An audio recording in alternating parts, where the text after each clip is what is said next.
Are our feet gonna be in it? Nah. My comfy shoes. I'm like, nah, those don't need to be seen. A bit of it.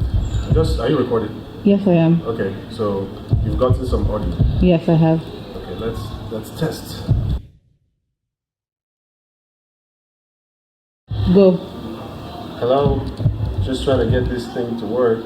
Trying to get this mic to work so we can hear the audio. Good. Okay, here you go. Yeah, so are you queuing us up with something? You gotta tell us something. Oh, the suspense is killing me. It's on. It's recording already. Okay. Are you gonna start this conversation or what? This is all you. Okay. I had questions all lined up. You wrote. Yes. Just throw freestyle. Let's not be. So, how's it been so far? This is you guys' first meet. So, how's it been? Meeting. Meeting Nnedi. Well, like when you have like someone that you admire and look up to so much and have such a huge respect, it's kind of like your traditional fanboy meets. But yeah, I mean, I've been playing it cool. Right? I mean, like, I would say I've been playing it cool. I guess so. It's been cool. But doing a tap dance on the inside. But yeah, it's been great. I have so much admiration and respect for her work, and it's a dream come true to be able to, take on this particular work of hers, which I find very, very exciting. It's been a new touch of inspiration in my career as a filmmaker, being able to work on this particular project. Hello Moto, the adaptation of Hello Moto called Hello Ray. Okay, so Nnedi, when CJ approached you, what was your first thought? My first thought was finally. Oh, okay. Because I had been waiting for a Nigerian director to approach me about adapting some of my work. Been waiting, and it wasn't happening, and I was wondering, I'm like, what's going on? Does anyone like my work? And when he approached me, I was really, really excited because I had heard of his work and I knew of him, and I'm like, okay, this is good, because I knew that his work was very imaginative and strange like mine. So I'm like, okay, this is a good match. This is what I was waiting for. So would you say it's a match made in heaven or hell? Heaven, definitely, or somewhere else. Somewhere else. So what's the challenge making this film, CJ, for you? Well, funding. Funding is the biggest challenge. I think for most projects, especially for these kinds of projects which we don't have any precedence. You can't say we are trying to do something like this, or something someone else did. There isn't many examples, or rather, they don't exist, at least from this part of the world. So getting funding for it was very challenging, and then when we were able to secure funding through a co-production with my company Fiery Film and two other companies, Matanya and Igodo Films. After that, the next challenge was the pre-production, because first of all, I wanted to stay true to the source material. I have such love for the story, and I just didn't want to be one of those guys who go and adapt a film that is so different from the source material. Because first of all, there's a reason why I fell in love with the story in the first place. So I wanted that. I wanted to see that, visually. And then second thing, as you may know, Nnedi already has like a loyal fan base, and they would like to see something that is as true to the story as as it should be, or as it could be. One of the challenges for me was writing the script. I sent her a first draft, and to my surprise, she didn't give too many notes. I mean, she liked it. So I was actually surprised at that. I felt like I was on the right path. I wanted her to like what I was doing. It was it was a big deal for me that I get her blessing in how I wanted to tell the story, because it's a short story, and there are things that there are also different things I had to fill in. For example, what do I want the shrine to look like? Where they create the wigs? What do I want it to look like? This is all me now. This is the director. I have to create something that I think that is as close to an Nnedi vision as possible. So this is very challenging, because you can't get into a mind like this so easily, and you don't come out quite the same, either. So but it was exciting. I'll be honest with you. It's the most thrilling, most inspiring ride ever. Okay, so my next question is for Nnedi, and so far, have you been impressed with how things are working out? And when you saw the trailer or the mini trailer, what was your first impression? Yeah, I've been very impressed, and I am a tough critic. I don't give out compliments with ease or with great number, and so I was coming in and looking at what he showed me with criticism. I was ready to pick it apart and say, okay, what about this? What about this? And when he showed it to me, I was taken by surprise. Like, not surprise as in like, oh wow, he's created something and he's created something great and I didn't expect him to create something great. It was more like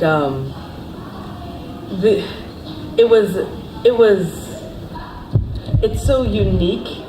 It's so unique, and it was so close to what I had imagined, and then seeing it outside of my head was really awesome. Like the colors and the detail, because when I write very detailed. Like I see everything. I see everything, even something that's like small in the corner. I see it, and so even with the little bit that I've seen, the detail and the vibrance of the narrative, and then because it's already a very strange story. It's already a weird story, yeah. And he just took it and made it weirder, which he took it further, which was really really impressive to me, and I was blown away by what I saw, and this was just like a little bit. I wanted to watch it over and over and over again. I'm like, yeah, this is what I intended and more, which is really cool. And that's what film should do when it's adapting a work. It should take the work and present the work, but there should be more too. There should be just that other side to it, and I really saw that when I saw what I saw. So this question really, this question is for both of you actually. So why does it have to be a short? Why not a feature film?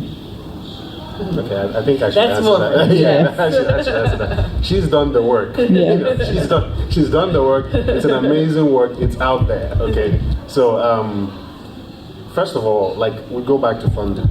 Obviously, it's going to cost more to do a feature film. So when I approached her, I approached to adapt it as a short film because that was more feasible. That was more achievable, in terms of just raising the funds.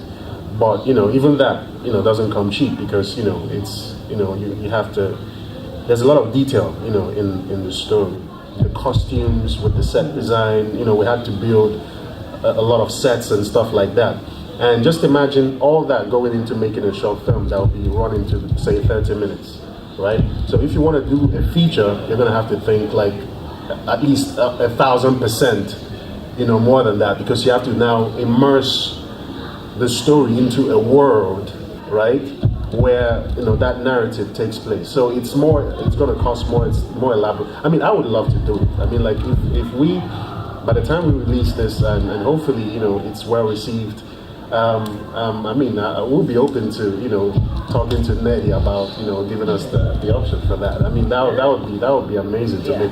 I think there's a story there with these three women, and more could come out from that. It'll be interesting to explore that. Let me just say that. Yeah. So all the characters in the film, and in the book rather, see, I'm calling the film already. What is the most unique character for you, Nnedi?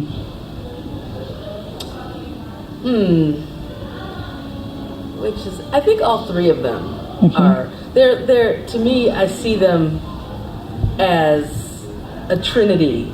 They're a coven. So they each have their own specific qualities.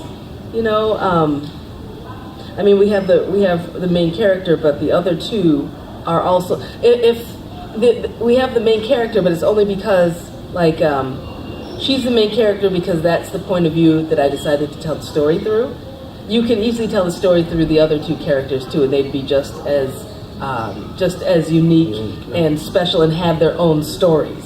So really, I see them as three, and I don't see one as being more special than the others. They're each very unique. Absolutely, I agree, absolutely. And when I was adapting the story, just like she said, because she decided to tell the story from Rain's point of view. But as a short film, and also thinking, in the larger picture, if it was to be made into a feature, this is like a trinity. Yeah. It's like a trident of stories that can exist equally. So one of the things I tried to do, I'm sure you noticed, was the voiceover came from the three women. Yes. So with each story, it would be driven by each of the characters' narrative, Right. Point of view. So that was kind of like the direction I took it, because I wanted that uniqueness, because you could see it in the story that they are all unique. They all have their special qualities. I mean, the two are essentially they went rogue and became evil, yeah. But even within that darkness, you could see the difference between this one is like really full of herself, full of the power, drunk with the power. And just wants to keep taking and taking and taking. That's Philo. And this other one, also full of power, but more fiery and wants to just destroy. She's more destructive. And one of the ways I represent that was also through the colors as well. Which she gave Nnedi gave very specific details as to how the wigs are supposed to look and all that. And it's an amazing piece of do you call it literature? Yes. Yeah. Definitely literature. Yeah, yes. It's an amazing piece of literature with so much subtext as well.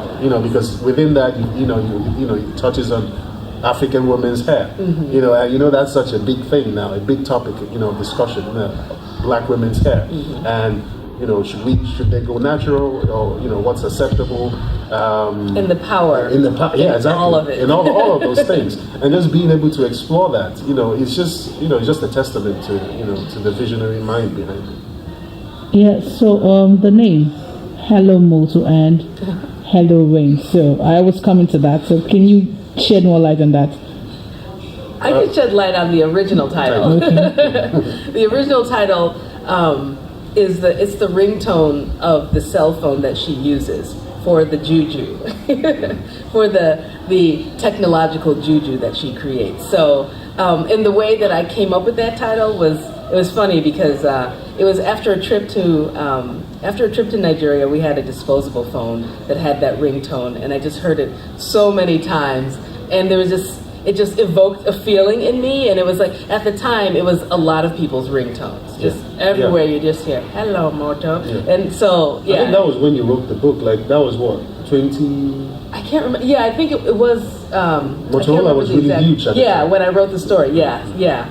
And also, my uncle was like the head of Motorola. Oh, okay. I just wanted to... when I was writing the story, that sound and that ringtone just came forth, and there was it just represented so much. It had there was just some subtext with it. So that eventually became the title of the story. Now. Yeah. Okay. So with the film, obviously, if we wanted to go that route, we would have to use Motorola phones. Yes. All right. So that requires a lot of clearance with the company and so on and so forth. we tried to pursue that, but that didn't really go as well or as fast as we wanted it to go. So we decided that Hello Rain is also as a good a title as any. Rain is the lead character. She's the one who makes the call. Whenever they pick up the call, she's her. I mean, it's her on the line. So we decided to just go with that and not have to deal with having to sort the other legal things that are attached to the name. Okay, so my next question will be: what's your prospect for this book turned into a film? How do you think your loyalists to take it, Nnedi? And do you think they would be proud, or do you think they would be so shocked or impressed? Who's they? Your fans. My fans? Yes. I think it's hard to speak for my fans, and I'm still trying to figure out who my fans are. Really? I feel like I'm kind of all over the place. So I think though that fans of my work will be intrigued, really intrigued, and the fact that this will be the first film or first adaptation of my work is coming out of Nigeria. I think that is very key. I think that is very important. I think that my fans, and I think that a lot of my fans are overseas, United States especially, and I think that like a lot of them have not been exposed to Nigerian film, and I think this will and a lot of them, when they read my work, they don't know how Nigerians sound. They don't know the accent. They don't know, and you can describe these things as much as you can, but there's something that film can do that literature cannot, and that's adding the sound, the rhythm of the language. And I can't within my work, I'll try my best to say, okay, this is how Nigerians sound, but there's nothing like hearing them. So I think that is a really. I think my fans will be really interested in that. I think they will be really, I think they'll really enjoy that visually. And then aside from all of that, aside from all the cultural stuff, I think visually this film is incredible. And I think they will love that. I think it's got that, oh man. That's one of the things that really, when I saw just a little bit that you showed me, that's one of the things that really took me. The sets, the colors, the patterns, the wigs, all of that, and the makeup, and then the detail of the makeup. Oh man, I think that my fans will definitely be taken by that as well. I think they're really gonna love this film. Okay. I do. So what are the 5 things about this book that speaks to the Nigerian woman, also to the female, or to females rather? The first is definitely the power of hair. The power of hair. Like in the power of our hair, the politics of our hair, the conflict of our hair. That is huge. That's a big part of this story.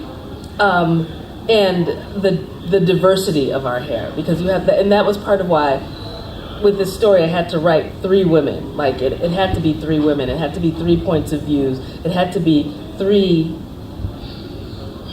ways of handling things. And I don't really see the 3 women as like I don't see Rain as being the good one and the other 2 being evil.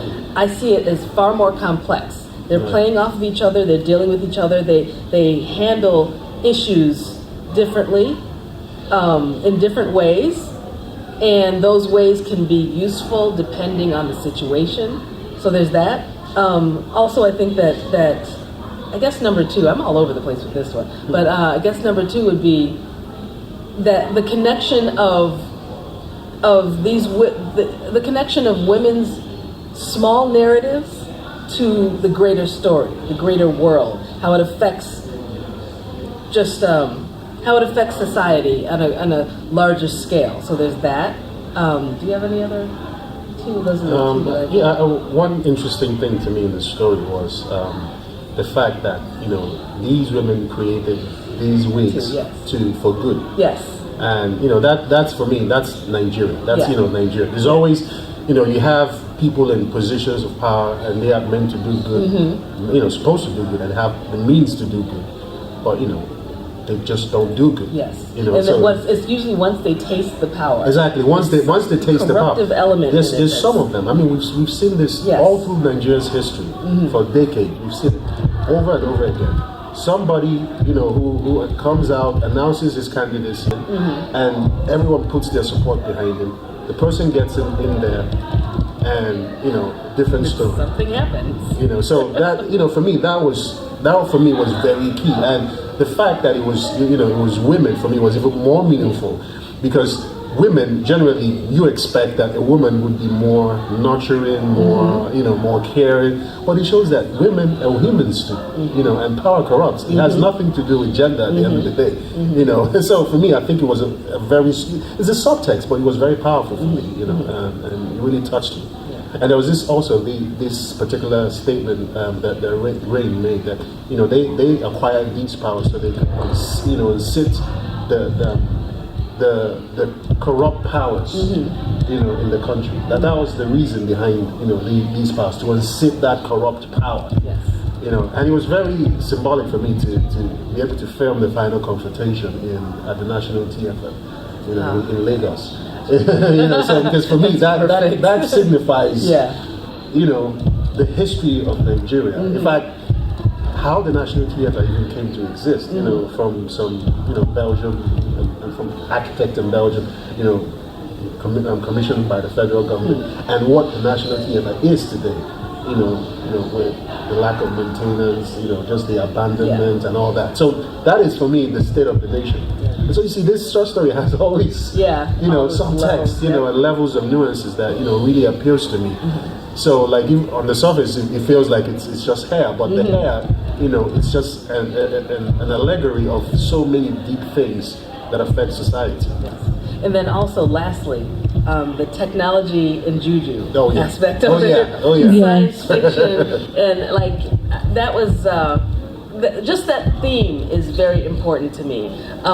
These women, first of all, you have women who are creating this advanced technology for those purposes, and they're blending, I guess, what you would consider traditional. They're taking from their traditional beliefs and blending that with technology and creating something powerful. There's something to be said about that. You know, that was very intentional when I wrote the story. And an alchemic combination of juju and technology. Yes. Yes.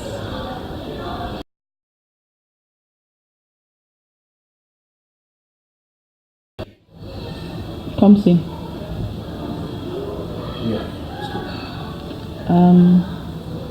What kind of research do you do, and how long do you research? How long do you spend researching? It depends on the story.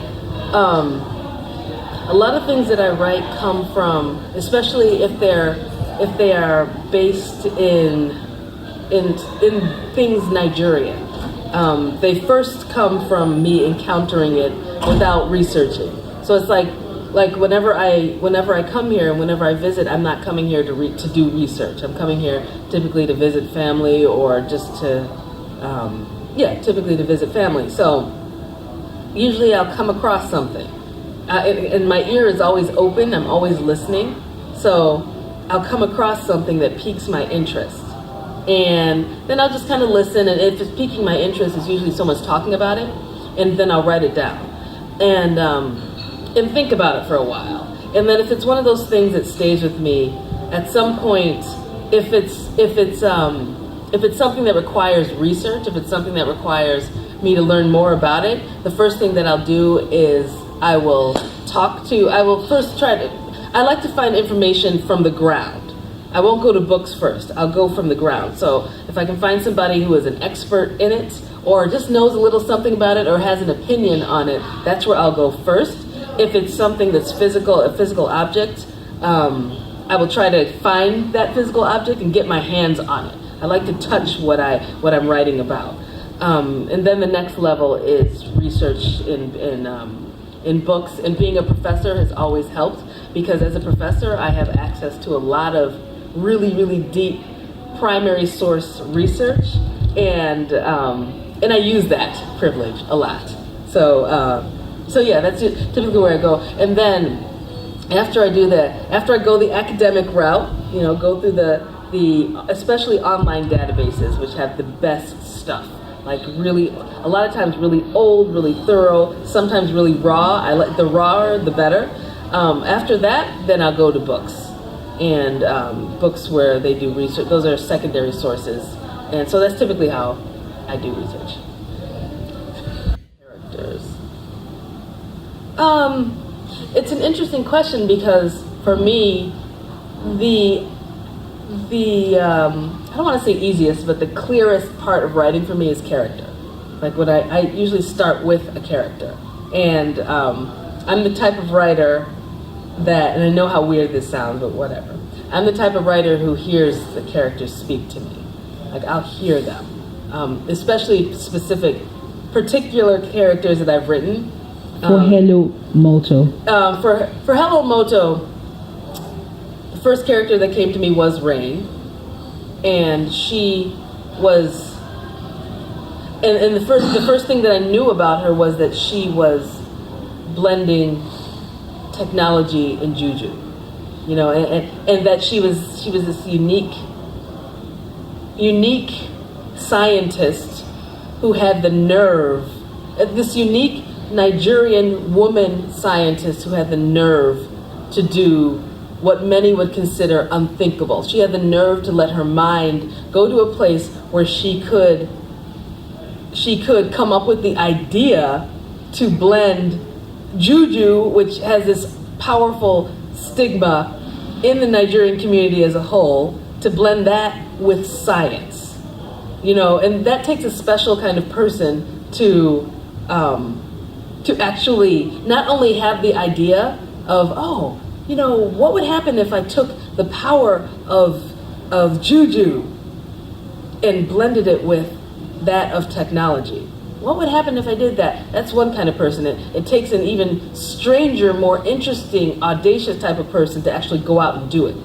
So she studied that and brought the two together. She studied both. So that means she has a clear idea of what juju is, and how it operates, and how to harness its power, and what technology is, and how it operates. So she's got the scientific and the mystical mind blended into one, and that's Rain. And when I came up with her, like, she was very clear to me, like who she was very clear to me. As far as the other two characters, Coco and Philo, they were a little. I had to kind of wait for them a little bit. A lot of times with characters, I do have to wait. Had to wait for them a little bit, but when they came, they were also clear, and I know their backstories as well. I know why they are the way they are, and where things got a little weird for them. I understand them very clearly, so it wasn't really. I wouldn't say I think the challenge, if you're asking what the challenge is for, like how were they difficult to come up with, I think it was the other two characters who I had to wait for. And that's not really a difficult thing. I know as a writer that sometimes it's not going to be there immediately, and sometimes you have to wait. And so I knew to wait, and then they came. What was your second question was? How do you think the Nigerian audience will take? Okay. Yeah, you're good. Okay. How do I think that Nigerian audiences will respond to Hello Ray? Let's see. I think that Nigerian audiences will respond on many levels to it. First, there's this idea of blending juju with technology. I think that will cause a lot of attentions to that will pique a lot of people's attention. There will be this moment of what is this? What is this story trying to do? There will be Suspicion, definite suspicion. But I also think there will be intrigue and fascination. I think that the visuals will I think that the visuals will help grab viewers' attention and distract them enough to be able to take in a new type of material. Because this story is Afrofuturism, and Nigerian audiences, even though they're familiar with science fiction through Western media and Western works, I don't think that Nigerian audiences are used to it coming from home. So I think it will be a little bit jarring and strange at first. But I think that the visuals will be so spectacular that it will cause a bit of distraction that will allow them to take in the story. So I think that at first there will be shock, and then there'll be kind of like a new. It's going to be a new experience there. That's an easier. It's going to be a new experience, and there's really no name for it. But I think this short film is something that hasn't been done before. I mean, so do you think we're ready? I think we will. I think we've been ready, but I think that the initial jumping into it, there's always going to be that shock. And so when we're on that cusp, like we're the pioneers of that, and so therefore we're gonna have to deal with that surprise. Yeah. Okay, so what do you think of C.J. Obasi as a filmmaker? I think that C.J. is a creative force, a rare creative force in Nigerian film. I think that his way of directing is unique and necessary to Nigerian film. Okay. You've seen several Nigerian films, right? Mm-hmm. But then CJ comes to you and offers. What was your first thought? And after seeing a couple of Nigerian films, what was your first thought? Well, my first thought, I knew some of his work already, and that's why, when he came to me, I'm like, okay, this is right. His work doesn't do the thing that people expect it to do. It does. It sees things from different angles. There are levels to what he does.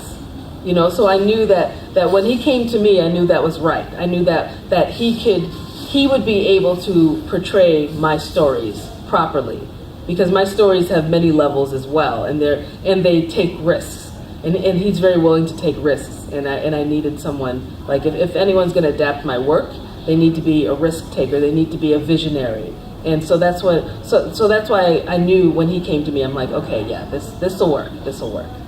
Okay, so which one is your favorite C.J. Obasi's film? Oju. Oju? Yeah. Why? Because it was doing something that I'd never seen done by a Nigerian director. I'd never seen that type of film by a Nigerian director. And I'm like, oh, and I remember thinking when I saw it, I remember thinking, finally someone's doing this. Finally a different point of view. This isn't romance, this isn't comedy, this isn't it doesn't have the usual trajectory that I'm used to with Nigerian films. And I'm not saying that I don't love Nigerian films. I do. Nigerian films know how to do conflict better than any other type of film. But in his work, I saw something new, and I saw. I was scared, of course. But it was done well too. It wasn't like cheesy kind of scary. It was done. I'm like, this is okay. This is something else. I'm impressed, and I'm not easily impressed. Okay, so with films with people like CJ's, adapting your work, what do you think that the Nigerian industry, the film industry in Nigeria will be in 5 years' time if we continue with this exploring different views? Yeah. So how do you think that's going to work? I think that things will change I think there will be multiple directions that Nigerian films go in. So we'll continue to see the typical Nollywood comedies and dramas. We'll see that. Those are great, but we'll see more. It will expand, and in expanding, it will just become more. And in expanding, like all the different types of films, different types of, and I'm not just talking genre. I'm talking about like the way films are made. You're going to see more directors who take different types of risks. I think that distributors will be interested in those films that take risks, and Nigerian audiences will get used to seeing different types of films, and I think that's really important as well. And expecting it and enjoying it. I think that Nigerian film will just grow. It will grow. It will evolve into something even greater. Yeah, you mentioned something about distribution and how the audience are going to get ready for that. So do you think that with this, that we're ready for such films to be distributed properly, and we already have audiences that watch the tour, the DC thing, yes. And do you think that we're coming to that? We see these things like juju, science fiction, mm-hmm. and we actually love them. The whole DC Marvel shit going yes. on. Right. Where we have original stories that yes. are. So what do you think that we're ready for that right now? Yes, I very much. I think we've been ready. The confidence from creators as well, that audiences are ready. I think that also is a missing element, because I think that a lot of creators are like, well, that's people are impressed with the DC and Marvel and stuff that comes from the West because it comes from the West. And so the audience have come to expect those things from the West. So therefore, they've learned how to consume them. And so if we were to do those things, then that audiences would not like them as much, or they may be intimidated by the budgets of Western film. And that is something to think about, because those films, like if you're talking about the Marvel movies and DC movies, those are huge budgets. And the huge budget means streamlined, perfect special effects. It means just you can do so much more in terms of quality of the film. So yeah, that is intimidating, but I think that if you have even Nigerian writers and creators and filmmakers who are good at what they do, and if you're good at what you do, if you know how to tell a story, if you know how to direct, the budget isn't as big of an issue if you know what to do with a little bit of money. And so that confidence in telling these types of stories, these different types of stories, needs to come. That audacity needs to come, and I think when it does, audiences will respond positively to it. And I think that we've been ready for a long time. I think that we've been ready for science fiction in Nigeria for a long time. I think that's not something we need to wait for. Okay. What is the most difficult part of your artistic process?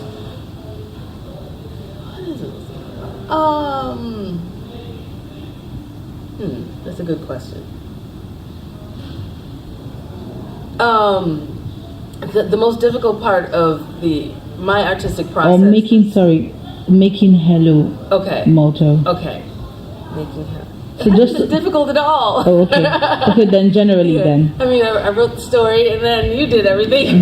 So it's just been cool. It's been all good. Writing it. Yeah, okay, well, how did The I write it? artistic process. Let me yes. think back to when I wrote it. When I wrote it.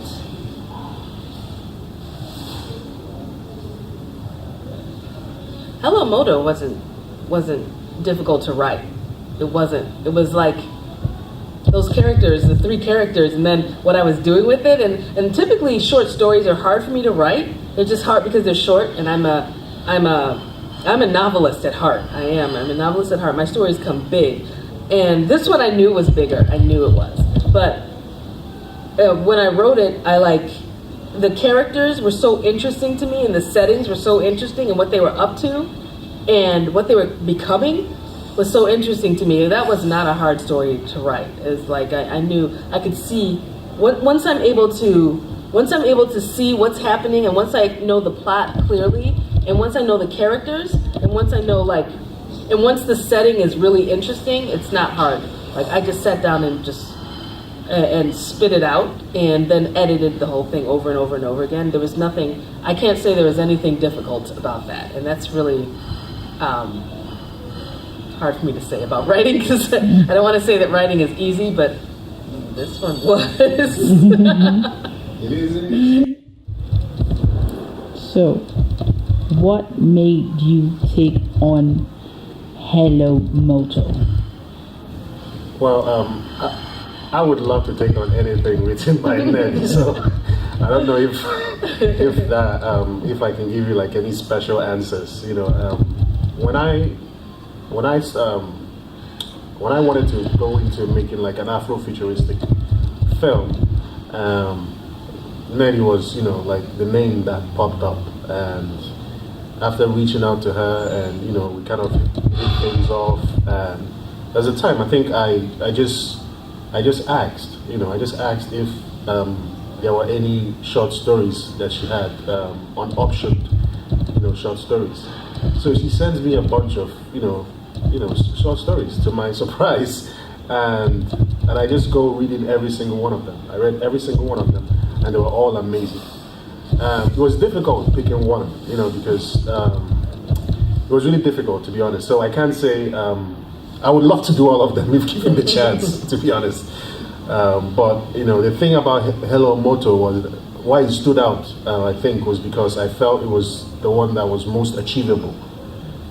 Just in terms of just the logic of budget, and what the resources I knew was available to me, or that I could get, at the time. It just, it was the most achievable at the time. And also, the fact that it had 3 women at the center of it, was also a key, thing for me to make that decision. My last, my last project, and the project that I'm even working on still is scripting and all that. I've found that every time I try to tell a story, or every time an idea comes to me, I find that I'm always leaning towards stories that have strong black female narratives, and for me that was one of the things that stood out as well for Hello Moto. You just had, I think most Nnedi stories have strong black women, come to think of it, but the thing was I had never seen 3 women at the center of a story, and it was a short story, and these women were just powerful women. You could argue, the whole morals of, their moral decisions and stuff, but at the heart of it is 3 strong women, and that's something I've always wanted to explore, whether it comes from my upbringing, with my mom and my late elder sisters and stuff like that. All that is just I've always found that whenever I try to tell a story, and if it's something I really care about, I always lean towards, and that's just something you don't see enough of, especially from these parts. Having strong female 3-dimensional characters, that whose story arcs are not, detected by, some either a boyfriend or a husband or something. Just you don't really see enough of those things, and those are the kind of stories I'm interested in as a filmmaker. Okay. So how do you think that the Nigerian audience will respond to this? Well, to be honest, I have no idea. Well, I have a little bit of an idea because I've shown the sneak preview in two venues. The first was at the Africa International Film Festival in Lagos this month. The second was just yesterday at was it yesterday? Yeah. Just yesterday at the Ake Book and Arts Festival. And all there was so much excitement. I mean, the response was so great. It blew me away. So I'm just hoping that if I can get just a tenth, of that reaction with the main film, then I think I'm good to go. Because the excitement was way beyond anything I could have imagined. people, came to me, after the showing, and everybody they want to know when it's coming out. They love the colors, they love the visuals, the look of it, the technicals, of it, and all that. I'm just hoping that all that carries on into the actual reception when we do release it, because we planned a festival run. We're going to have like a very elaborate festival run. We're going to have a premiere in Nigeria, a well publicized proper film premiere in Nigeria, and then we're going to explore other avenues of release, the TV and VOD and all that other stuff. So it will come to the people. I just hope that they like it. Nnedi, what's the first word that comes to you when you think about Nnedi and how it works? Goddess. Ooh. Ooh. Yeah, she's almost inhuman. Would you want to be in her head? Oh yeah. I mean, like how do you even come up with these kinds of stories? I always ask myself, who is this woman? So she's an inspiration. Like, she's up there right now for me as a creative. In terms of just not putting any restrictions in how I think. As a filmmaker, you can feel it in her storytelling. She's not seeing any boundaries. She's not seeing any walls of I can't go here, or I can't, there's nothing forbidden, and for me that is my aspiration as a filmmaker.